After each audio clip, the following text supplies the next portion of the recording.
అందరికీ నమస్కారం. నా పేరు వాణీరామ్. మాది భద్రాచలం.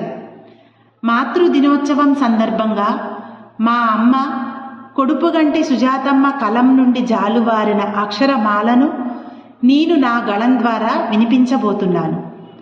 కన్న తల్లికి మాతృ దినోత్సవమా? అమ్మా, ఈరోజు మాతృ దినోత్సవం అట. అంటే ఈ ఒక్కరోజు నీకు ప్రేమ పంచుతారట.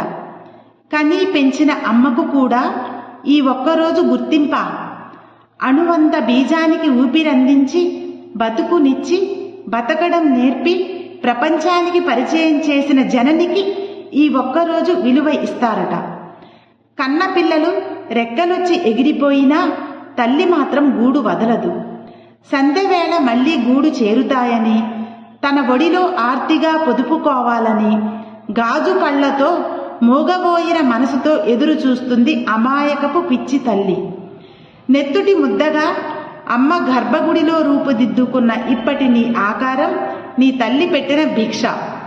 ప్రతిరోజు నీ మనసులో పాదాలనంటి రుణం తీర్చుకో. పుత్ర పౌత్రాభిరస్తు అంటూ నీ విజయాలను కోరుకుంటూ దీవిస్తుంది ప్రత్యక్ష దైవమై. నీకు లోకాన్ని చూపిన కన్నతల్లి నీ సంపాదనలో భాగం అడగదు, నీ ఆస్తిలో వాటా అడగదు.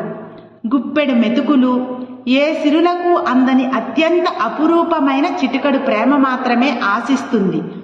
నీకే తెలియని కర్కసత్వంతో మనసు శిలగా మార్చుకొని పేగుబంధాన్ని అర్థవంతంగా మాసిపోనీయకు. అమ్మకు ఆఖరి మజలి వృద్ధాశ్రమం కాదు. అమ్మ చివరి రోజుల్లో నీ గుండెల నిండా స్థానం ఇవ్వు. నీ దినచర్యలో భాగంగా రోజులో 1-2 నిమిషాలు అమ్మ మనసు మురిసేలా మాట్లాడు. ఇవే అమ్మకు భోగ భాగ్యాల కన్నా మిన్న. కడతేరిన రోజు అమ్మ ఆత్మకు పరిపూర్ణమైన సంతృప్తి. గాలిలో దీపంలా, త్రిశంకు స్వర్గంలా అమ్మ మనసు రెపరెపలాడుతుంది. మాతృమూర్తి కంట నీరు కనురెప్ప దాటితే ఉప్పెనగా మారి కష్టాల కడలిలో ఊగిసలాడి బలహీనపడిన గుండె నీకు చెప్పకుండానే కన్నీటి ధారలో కొట్టుకుపోయి తీరం చేరకుండానే ఆగిపోతుంది. అప్పుడు నువ్వు గుండెలు పగిలేలా ఏడ్చినా నీకు అమ్మ చివరి మాట భాగ్యం కూడా ఉండదేమో. నీ మనసులో నీ జీవదాతకు ఓ మూల ఎప్పుడూ స్థానమివ్వు. అంతేకాని ఏడాదికి 1 రోజు అని నిర్ణయించకు.